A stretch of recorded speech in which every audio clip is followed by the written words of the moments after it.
In this special Focus on Shelton presented by Peninsula Credit Union, I've got three great guests in studio talking about a major milestone. Mayor Eric Onisko, Deputy Mayor Joe Schmit, and City Manager Jeff Niten. Jeff, we're here because you have been on board for over 3 years now. Yep. And welcome you guys. It's good to see everybody in studio. Nice to see you guys. Nice to see you, Jeff. This is a really exciting time, and Jeff, you've been a part and in the mix of city government now for over 3 years, and we've seen a lot of changes already, and it's just a really exciting time. Mayor Onisko, Eric, let's talk a little bit about how we got to this point, and then we'll kind of, I don't know, talk about Jeff a little bit with him sitting right here next to us. Oh, sure. I can't wait to do his evaluation here. Yeah, this is actually, your 3-year evaluation.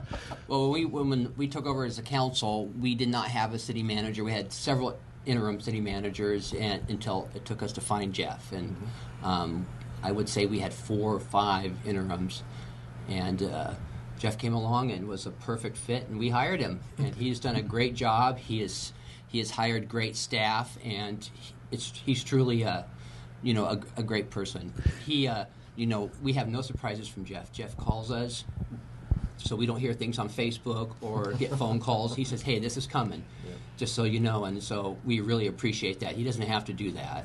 Yeah, very cool. And so, correct me if I'm wrong, Eric, but you were here when the decisions were made. Joe, were you on the council when he came on board, or? Yes. Okay. Yeah, we were all involved in the hiring process. So talk to us a little bit about that as much as you can in the detail on the hiring process. You had a slate of great candidates, I'm sure, but for whatever reason, Jeff's resume kept rising to the top. Well, we hired Proctor, right?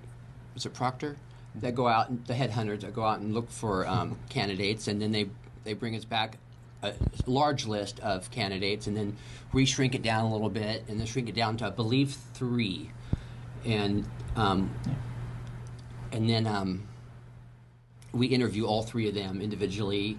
We let the city leaders, staff, all interview them, and then we come to a decision, and I believe we came just to the perfect one. And Jeff, what was it about Shelton when you saw the announcement that you decided to go for the job? I thought initially it was a great opportunity. I had visited here several times to visit the Ridge racetrack, so I knew the community. I knew it was relatively close by to where I was working previously, and the switch from the commission form of government to the council manager form of government. Being part of that change was exciting to me. And as you guys looked through the resumes, Joe, talk to me a little bit about some of the things that maybe stood out for other candidates, but the overall picture and the overall package that you guys landed on with Jeff. Yeah, we definitely got a lot of interest. There is a healthy pool of people wanting to be city managers, and I think the biggest things that we were looking at is, one of the permitting, planning related items were things that we were hearing about early on, and we're definitely looking for somebody who had that experience and demonstrated experience and had that, if to boot, at a city that has growth and is seeing growth, that and that's where Jeff kind of came from, right? So Ridgefield was where Jeff came from in the city there, and he definitely had the skill set that we were looking for.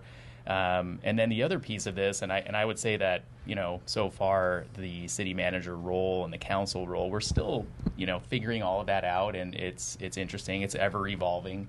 It's a lot of fun. It's a lot of interest. It's a lot of interesting items that Jeff brings to us from his experience, and we bring to him from the community and what we hear. So, all in all, we had some folks as well that had, strong finance backgrounds or prior city managers in other states and things like that, and not all the candidates really hit all the points. Jeff was definitely there, and when we put him through a rigorous process, I'll be honest, it is a pretty long day of interviews and the community panel and everything else. So it was Jeff hung throughout it and did great. So Eric, when did you know that he would be your choice, not necessarily everybody's choice, but your choice to come on board? During the interview process, we asked Jeff a lot of questions, and he answered those questions, and he was pretty impressive. And like Joe was saying, his planning background is huge for us, because we're going to grow. We need to grow. And we need somebody who knows how to grow. It's been probably not the last 3 years that you were anticipating when you came on board. Maybe the first year, and then we moved into the COVID pandemic, and you guys as a city have really had to pivot and kind of change things about. What was it, or what have you done as a city manager, and how has the staff kind of come along and helped to get to where we are now, back out of a lot of the requirements and things like that? Yeah, it was March 13th, 2020 is probably the most stressful day of my professional career. I will never forget it, although sometimes I wish I could. But there were a lot of changes to make, and I'm very lucky to have talented and very smart people working with me at the city. I don't make all the decisions on my own. I rely on those folks for their expertise and their thoughtfulness. And all through the transitions, we've had from the lockdown in the beginning to no longer needing to wear masks if you were vaccinated, and then back to masks, and making sure that the budget stays on track, because that was something that we were very concerned about early on.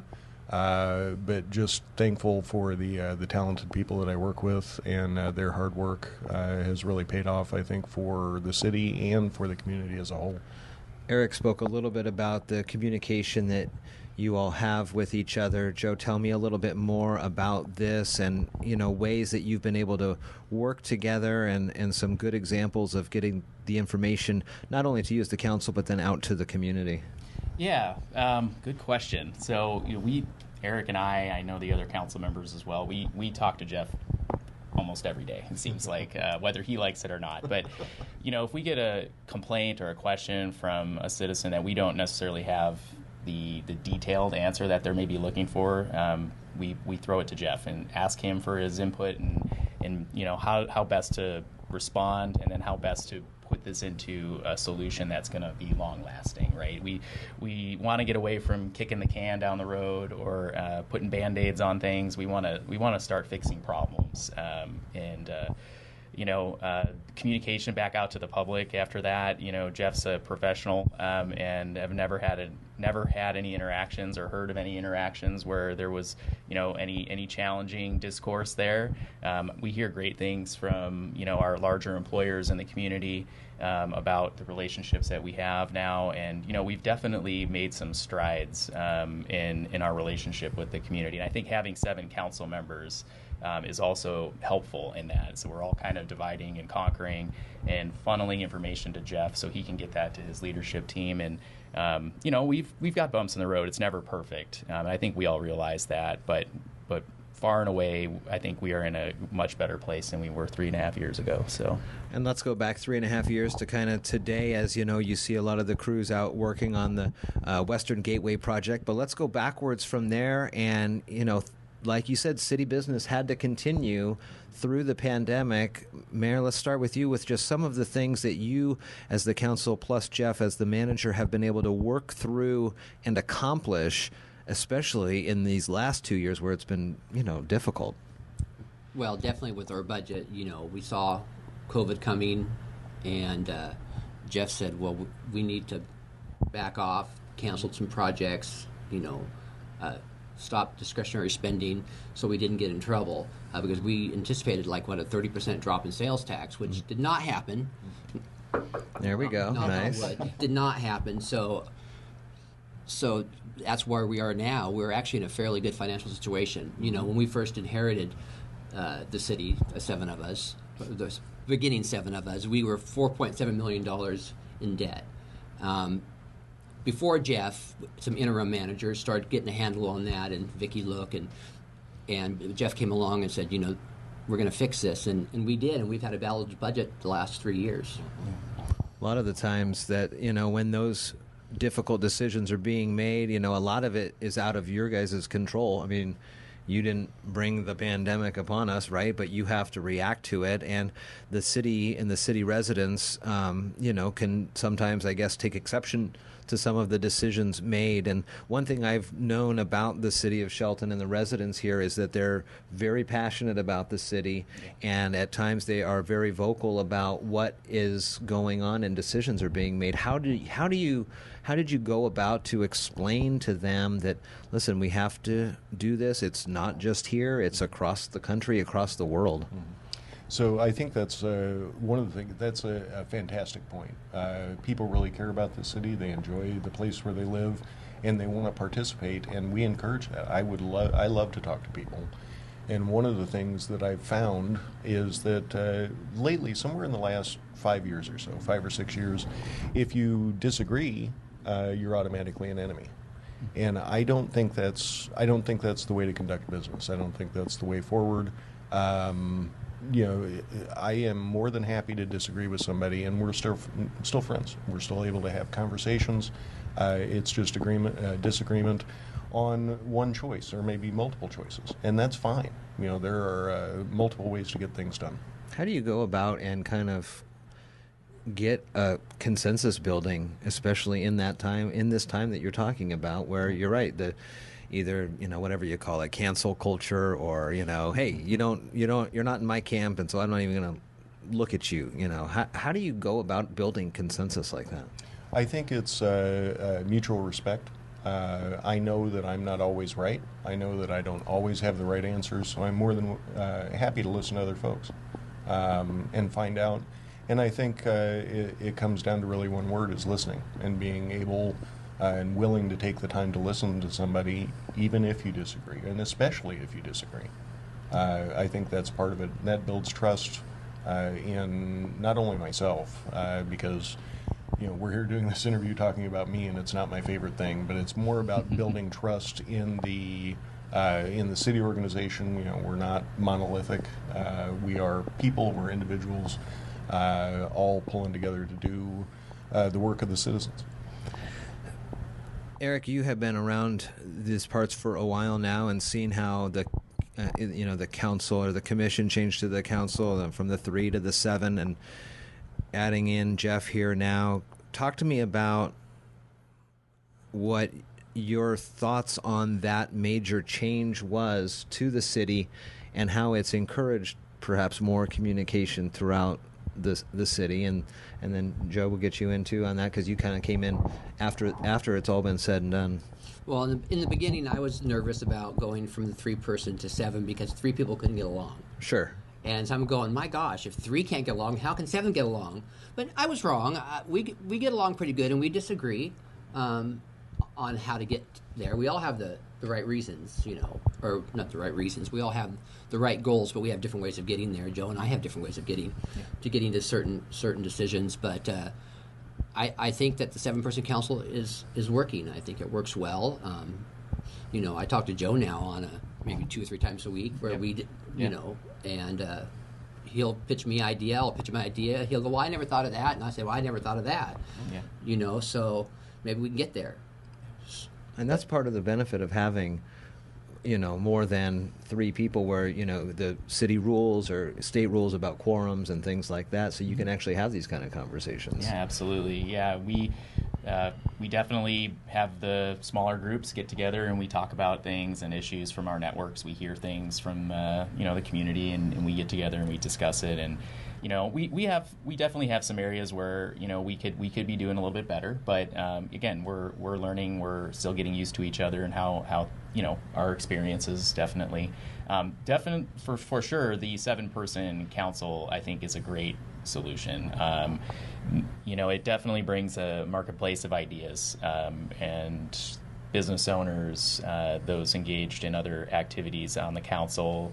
I've been working in government since all of my adult career, and so I don't have a lot of private sector work experience and small business experience, but my counterparts do. So when we get to those moments where, hey, this is going to affect or potentially could affect that sector, we have good conversation about it. And I think we ultimately end up at a better solution at the end of the day. And it's enjoyable having the debate and having the discussion, especially when we get people from the public that are engaged on a topic. We've had that pretty regularly lately, especially on a few of the items that we're talking about. And again, that's we hear that, we bring it in, and we tweak and adjust language. We adjust it, or we just can it all together. We've done that as well, and start from scratch, start over. There's those moments too. It can be frustrating, but we realize that these are the necessary steps we need to take to do what's right for Shelton.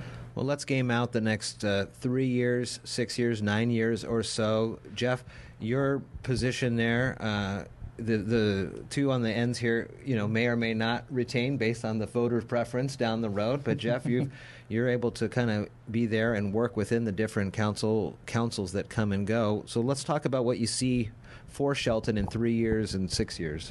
Yeah, so one of the major initiatives we've undertaken over the last year, and it's been difficult not being able to meet in person with our because the committee, the development committee, I can't think of what we actually called it at the moment.